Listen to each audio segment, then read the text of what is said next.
Mau cerita nih, aku mau sharing tentang pengalaman aku yang punya penyakit kista sebesar 15 cm dan alhamdulillah aku bisa hamil.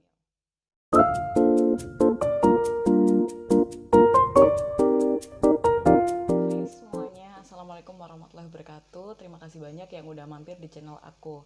Kenalin, nama aku Mega, aku ibu dari satu orang anak dengan usia 18 bulan. Nah, hari ini aku mau cerita nih, aku mau sharing tentang pengalaman aku yang punya penyakit kista sebesar 15 cm dan alhamdulillah aku bisa hamil.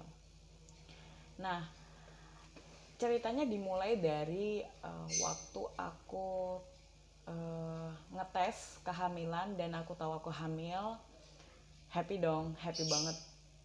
Dan memang saat itu sebelum aku nikah, kan aku emang lagi program diet, jadi makanan aku tuh sehat-sehat banget. Kayak aku makan sayur, aku nggak makan minyak-minyak, aku ngurangin gula, makan nasi. Jadi memang yang aku konsumsi selama 1 tahun terakhir itu sepertinya, dan aku yakin itu pasti sehat. Hari pertama waktu aku berobat ke dokter, langsung ke Objin ya. Yang pertama dilakukan otomatis adalah USG untuk ngecek uh, kandungan aku, ngecek rahim aku, apakah aku beneran hamil, beneran janinnya ada atau enggak. Nah, ternyata pas di USG pertama kali yang kelihatan itu justru kistanya. Aku waktu itu berobat di Rumah Sakit Ciputra Hospital di Citra Raya, Tangerang, dan dapet dokter yang dokter Daniel namanya. Dia dokter, menurut aku dia baik banget meskipun ngomongnya ceplas-ceplos dan bret gitu. Kalau orang nggak biasa ngobrol sama dia pasti awalnya agak sakit hati ya, termasuk aku dulu. Jadi waktu kelihatan tuh kistanya itu sekitar 4 sampai 5 cm menurut dokter ya ukurannya. Dan dia bilang ke aku dan suamiku kayak gini, kenapa sih orang-orang mau hamil tapi nggak meriksain dirinya dulu ke kandungan, ke dokter kandungan buat ngecek apakah rahimnya siap, apakah kondisi badannya juga siap buat eh, dia punya baby selama 9 bulan ke depan.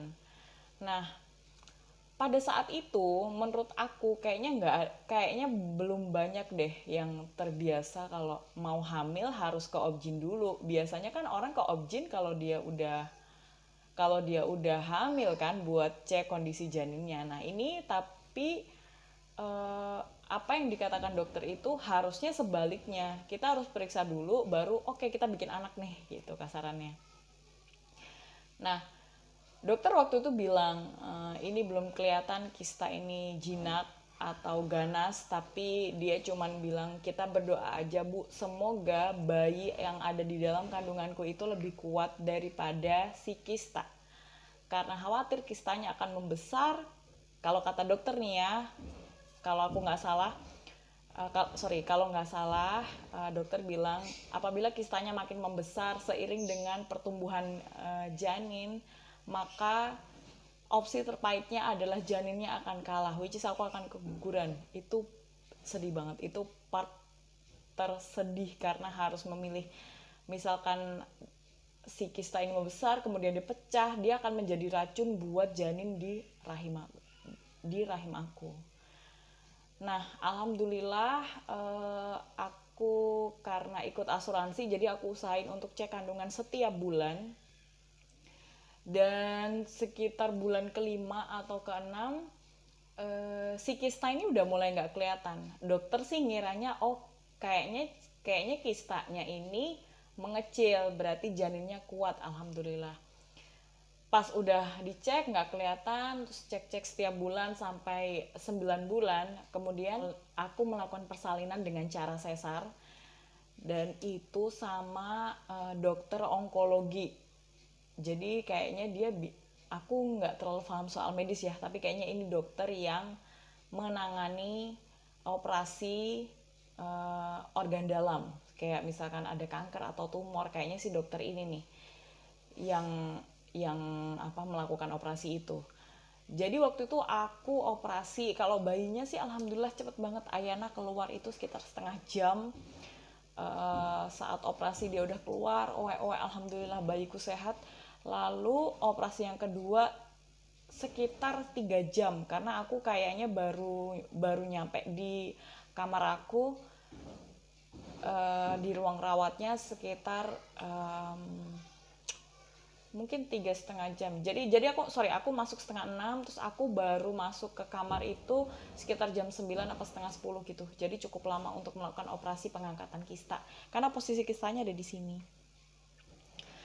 Nah, aku nggak ngerti bentuk kistanya kayak apa karena waktu itu setelah si kista ini diangkat, yang dikasih tahu adalah suamiku dan dia bilang kistanya bener-bener gede banget, segede bakso mercon yang segini. Dia bilang diameternya itu 15 cm. Itu aku shock banget. Kayak selama ini aku nggak, tanda-tandanya aku nggak ngerasa aku punya kista karena alhamdulillah setiap bulan mensku selalu lancar, nggak pernah ada sakit kayak orang biasa mens kan dia sakit perut atau badannya nggak enak, nggak ada sama sekali. Dan aku tuh sehat-sehat aja, bahkan hari pertama mens it's fine, nggak kenapa-napa, aku bisa jalan, bisa aktivitas, bisa kerja, nggak ada masalah. Nah, dari situ aku ngerasa bahwa Tuhan itu punya keajaiban gitu. Apa yang nggak bisa buat kita itu bisa buat dia. Jadi buat teman-teman pesan aku yang udah periksa lalu udah merasa hopeless karena udah bertahun-tahun nggak dapet, doa aja, karena yang buat kita nggak mungkin buat Tuhan itu mungkin. Aku aja nggak nyangka aku punya kista segede itu, kistanya makin membesar, dan alhamdulillah bayiku sehat walafiat sampai hari ini. Jadi teman-teman yang belum dikaruniai anak, semangat ya, lakukan banyak cara, berdoa, lalu perbaiki apa yang kurang di kita, mungkin sifat kita atau hubungan kita sama orang tua kita dan lain sebagainya. Mungkin itu faktor-faktor yang bisa jadi pendukung supaya Allah tuh berbelas kasihan buat ngasih anak ke kita. Nah, pas aku selama 9 bulan itu hamil, emang hamilnya mabok parah sih. Aku nggak tahu ini apakah karena kistanya atau memang karena bawaan bayi. Aku sampai resign di usia kandungan 2 bulan. Berapa minggu ya, agak lupa. Pokoknya hitungan aku 2 bulan. Itu aku sampai resign karena rasanya bener-bener kayak mayat hidup. Cuman tidur di kasur, even ke kamar mandi aja aku sampai ngesot, sampai ya Allah, sampai harus pegangan beraba kayak orang udah tua banget. Terus udah kayak orang jompo lah, mohon maaf. Bener-bener nggak bisa ngapa-ngapain. Semua makanan yang dimakan itu muntah. Entah karena bawaan bayi, entah karena kistanya, tapi alhamdulillah aku hamil bersama dengan kista segede itu 15 cm dan anakku sehat alhamdulillah. Buat teman-teman jangan patah semangat, karena kalau Allah sudah berkehendak kun fayakun, maka akan ada janin di rahim teman-teman. Insya Allah. Bye bye.